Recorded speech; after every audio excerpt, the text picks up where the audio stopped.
Dear students, a very warm welcome to all of you in my today's lecture of economics. In today's lecture, we will discuss upon the next theory of profit, and this is popularly known as the Schumpeter's innovation theory of profit. जैसा कि previous lecture में हम discuss कर रहे थे about the theories of profit, जिसमें मैंने आपको बताया था कि टोटल हमें 7 थ्योरीज़ को डिस्कस करना है. The first one rent theory of profit, second one wage theory of profit, third one risk theory of profit, fourth one dynamic theory of profit, fifth one Schumpeter's innovation theory of profit, sixth one uncertainty bearing theory of profit, and the last one is marginal productivity theory of profit, जिसमें से मैंने आपसे rent, wage, risk और dynamic theory of profit को discuss कर लिया है previous lectures में. आज के लेक्चर में हम डिस्कस करेंगे about the Schumpeter's innovation theory of profit के बारे में. So let us have a discussion on the Schumpeter's innovation theory of profit. क्या कॉन्सेप्ट है इसका? This theory was propounded by Schumpeter. In the theory, he explains the change caused by innovations in the production process. ये theory जो है वो Schumpeter के द्वारा propound की गई थी. इस पर्टिकुलर थ्योरी में इन्होंने बताया कि जो एंटरप्रेन्योर है वो प्रॉफिट अर्न करता है. किस वजह से? जब वो अपने प्रोडक्शन प्रोसेस में इनोवेशन को इंट्रोड्यूस करता है, और उस इनोवेशन के इंट्रोड्यूस होने की वजह से प्रोडक्शन की प्रोसेस में चेंजेस आते हैं, और उन चेंजेस की वजह से जो एंटरप्रेन्योर है वो प्रॉफिट को अर्न कर पाने में कामयाब हो पाता है. क्या कहना है इस थ्योरी का? According to this theory, profit is the reward for innovations. बोले कि प्रॉफिट रिवॉर्ड है किस चीज़ के लिए? एंटरप्रेन्योर्स की तरफ से जो इनोवेशंस फॉलो किए जा रहे हैं प्रोडक्शन में या प्रोडक्शन की प्रोसेस में, उन प्रोडक्शन प्रोसेस में इनोवेशंस की वजह से एंटरप्रेन्योर प्रॉफिट अर्न करता है. अब हम यहाँ डिस्कस करेंगे कि Schumpeter का इनोवेशन से क्या मतलब है. Innovation refers to all those changes in the production process with an objective of reducing the cost of commodity so as to create gap between the existing price of the commodity and its new cost. Innovation का मतलब उस particular change से है जहाँ production process को इस तरीके से आगे बढ़ाया जाता है जिससे कि कमोडिटी को प्रोड्यूस करने की कॉस्ट को प्रॉपर्ली रिड्यूस किया जा सके. और जब आप कमोडिटी की कॉस्ट को प्रॉपर वे में रिड्यूस कर पाते हो तो इससे क्या फ़ायदा होगा? प्राइस तो वही है आपका, उसी प्राइस पर सेल कर रहे हो, लेकिन जब कॉस्ट रिड्यूस होगी तो जो डिफरेंस है वो बढ़ता चला जाएगा. और वो डिफरेंस क्या कहलाता है? प्राइस और कॉस्ट के बीच का डिफरेंस कहलाता है प्रॉफिट. यानी कि प्रॉफिट क्या होगा? लगातार बढ़ता चला जाएगा. तो जैसे जैसे कॉस्ट कम होती चली जाएगी इनोवेशंस के बेसिस पर, वैसे वैसे प्रॉफिट भी लगातार बढ़ता चला जाएगा. अब बात ये आती है कि इनोवेशंस को किन पर्टिकुलर फॉर्म्स में इंट्रोड्यूस किया जा सकता है. तो Schumpeter ने सजेस्ट किया यहाँ पर, जब एक नई टेक्निक या एक नए प्लांट को इंट्रोड्यूस किया जाता है, ऑर्गेनाइजेशन के जो इंटरनल स्ट्रक्चर है उसमें चेंज किया जाता है, या जो रॉ मटेरियल यूज़ किया जा रहा है फर्म के द्वारा उसकी क्वालिटी में चेंज किया जाता है, या एनर्जी का एक नया फॉर्म सर्च किया जाता है, सेल्समैनशिप के बेटर मेथड्स को सर्च किया जाता है, या और भी तरीके हो सकते हैं जिसके बेसिस पर इनोवेशन को फॉलो किया सकता है. तो इनोवेशन का मतलब हो गया काम करने का ऐसा तरीका जिसके बेसिस पर आप अपनी कॉस्ट ऑफ प्रोडक्शन को कम कर पाने में कामयाब हो पा रहे हो, वो आपका इनोवेशन कहलाएगा. भले ही आप नए टेक्नोलॉजी को सर्च कर रहे हो जिसके बेसिस पर कॉस्ट पर रेट को मिनिमाइज लेवल तक रिड्यूस किया सकता है, एक नया प्लांट सेटअप कर रहे हो जिसमें आप प्रॉपर वे में कम से कम कॉस्ट में प्रोडक्ट को प्रोड्यूस कर रहे हो, या फिर आपके द्वारा एक ऐसा ऑर्गेनाइजेशनल सेटअप फॉलो किया जा रहा है जिसकी वजह से आपका इंटरनल स्ट्रक्चर चेंज हो रहा है, और जो आपके पास पहले कॉस्ट ज़्यादा लग रही थी ऑर्गेनाइजेशन को मैनेज करने की, वो कॉस्ट कंपेरेटिवली उस नए स्ट्रक्चर की वजह से कम हो रही है, या रॉ मटेरियल की क्वालिटी आप सुपीरियर लेवल की लेकर चल रहे हो, वो भी कम प्राइस में, एनर्जी का नया फॉर्म सर्च कर लिया, या और भी कोई तरीका हो सकता है जिसके बेसिस पर आप इनोवेशन को इंट्रोड्यूस करते हुए प्रोडक्शन कॉस्ट को लोअर कर सकते हो, और उसी वजह से आपका प्रॉफिट लगातार बढ़ता चला जाता है. इसका मतलब जो प्रॉफिट्स हैं, these are caused by innovation and disappear by imitation. Innovational profit is thus never permanent in the opinion of some people. Therefore, it is different from other incomes such as rent, wages, and interest. These are regular and permanent incomes arising under all circumstances. Profit, on the other hand, is a temporary surplus resulting from innovation. तो इसका मतलब संपीटर ने properly define करा कि जो profit arise हो रहा है वो इनोवेशन की वजह से अराइज हो रहा है, और जब बाकी प्रोड्यूसर्स उसकी नकल करना शुरू कर देते हैं, उसको इमिटेट करना शुरू करते हैं, तो वो प्रॉफिट डिसअपियर होना स्टार्ट हो जाता है. इसी वजह से इनोवेशन के बेसिस पर जो अर्न किया गया प्रॉफिट है वो टेम्पररी नेचर का होता है.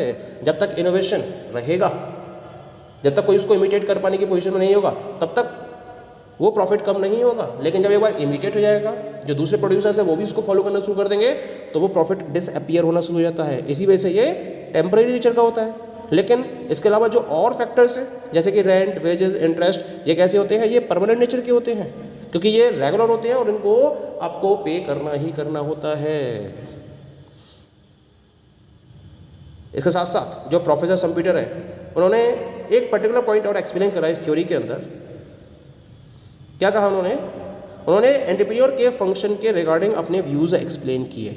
क्या कहा उन्होंने?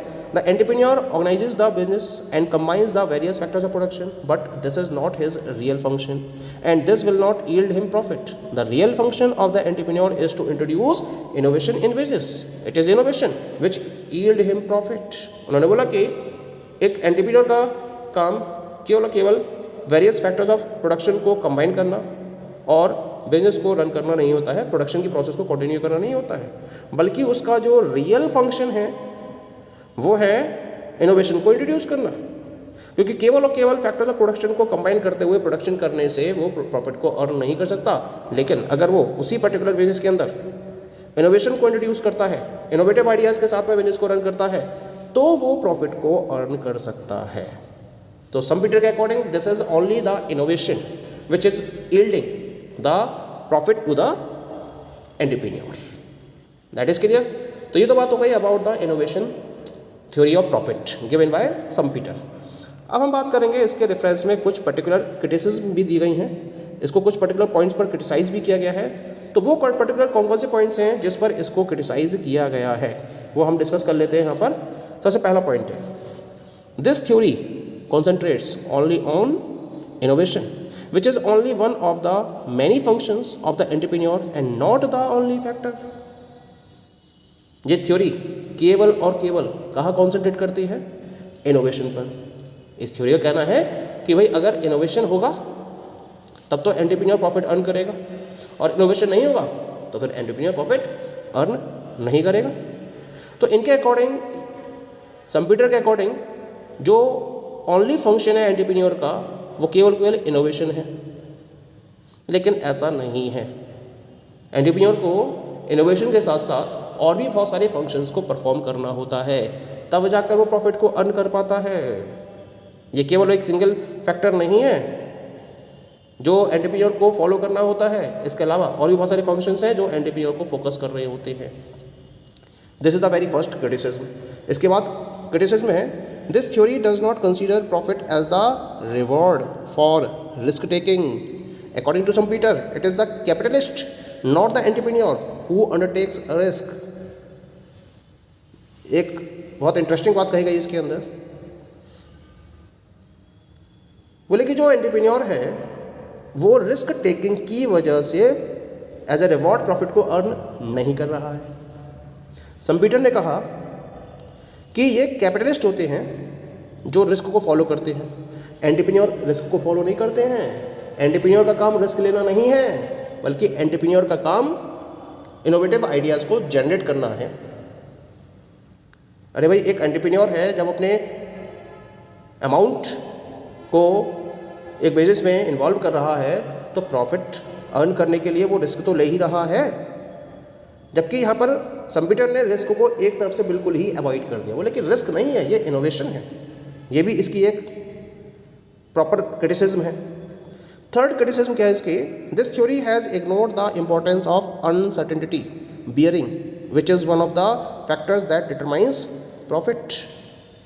रिस्क टेकिंग को तो ये इग्नोर कर ही रही थी, लेकिन इसके साथ साथ ये अनसर्टेनिटी बियरिंग को भी इग्नोर कर रही है, जो कि एक इंपॉर्टेंट पार्ट होता है किसी भी पर्टिकुलर एंटरप्रेन्योर का। जब तक अनसर्टेनिटी को बियर नहीं करेगा तब तक प्रॉफिट को अर्न नहीं कर सकता वो। एक ऐसा फैक्टर होता है अनसर्टेनिटी जिसको बियर करने की वजह से भी प्रॉफिट को डिटरमाइन किया जाता है, जबकि इसको इस थ्योरी में कंप्लीटली इग्नोर किया गया है। फोर्थ क्रिटिसिज्म क्या है इस थ्योरी की? This theory attributes profit only to innovation ignoring other functions of entrepreneur. केवल इनोवेशन की वजह से प्रॉफिट अराइज होता है, ऐसा ये थ्योरी मानती है। बाकी जो एंटरप्रेन्योर के अदर फंक्शंस हैं उनको ये थ्योरी कंप्लीटली इग्नोर करती है, उनके बारे में ये थ्योरी बिल्कुल भी डिस्क्रिप्शन नहीं देती है। अगली बात करते हैं, monopoly profits are permanent in nature, while Schumpeter says that innovate profits occur temporarily। भाई जो मोनोपोली फर्म्स है, ये कहा गया कि इनोवेशन होगा तब तक प्रॉफिट अर्न होगा, जब इनोवेशन नहीं होगा तो प्रॉफिट नहीं होगा। लेकिन जो मोनोपोली फर्म्स हैं उनके द्वारा जो प्रॉफिट अर्न किया जाता है वो नेचर में कैसा होता है? परमानेंट। जबकि Schumpeter कह रहे हैं कि ये प्रॉफिट कैसा होता है? टेम्पररी होता है। So this is not true. Her condition में उनकी बात सही नहीं बैठ रही है। 6 पॉइंट की बात करते हैं, क्या कंडीशन दी है इन्होंने यहाँ पर 6 पॉइंट में? This theory has presented a very narrow view of the function of the entrepreneur. मतलब एंटरप्रेन्योर के रेफरेंस में जो फंक्शंस परफॉर्म किए जा रहे हैं उसका एक बहुत ही नैरो व्यू प्रोवाइड किया है। वो केवल इंट्रोड्यूस करते हैं इनोवेशन को, लेकिन जो एंटरप्रेन्योर है उसके तो बहुत सारे फंक्शंस परफॉर्म करने होते हैं। उसका काम क्या है? बिजनेस को प्रॉपर्ली ऑर्गेनाइज करना, उसी की रिस्पॉन्सिबिलिटी है। जब तक वो प्रॉपर्ली बिजनेस को ऑर्गेनाइज नहीं करेगा तब तक प्रॉफिट के चांसेस अकर नहीं होंगे। केवल इनोवेशन के बेसिस पर प्रॉफिट को नहीं कर सकते। अगर आपकी प्रॉपर्ली ऑर्गेनाइज्ड नहीं है तो फिर कोई भी प्रॉफिट अर्न नहीं किया जा सकता। तो इसका मतलब जो एंटरप्रेन्योर है वो केवल इनोवेटिव आइडियाज़ को ही प्रेजेंट नहीं करता है, बल्कि बिजनेस में अपनी ऑर्गेनाइजेशन को प्रॉपर्ली मैनेज करते हुए, ऑर्गेनाइज करते हुए भी प्रॉफिट को अर्न करता है। द लास्ट क्रिटिसिज्म इज, ये थ्योरी एक इनकम्प्लीट थ्योरी है क्योंकि फैक्टर को, प्रॉफिट को इन्फ्लुएंस करने वाले बाकी फैक्टर्स के बारे में इस थ्योरी में कोई भी एक्सप्लेनेशन नहीं है। Okay, so these all are the different criticism of Schumpeter's theory of innovation. Thank you.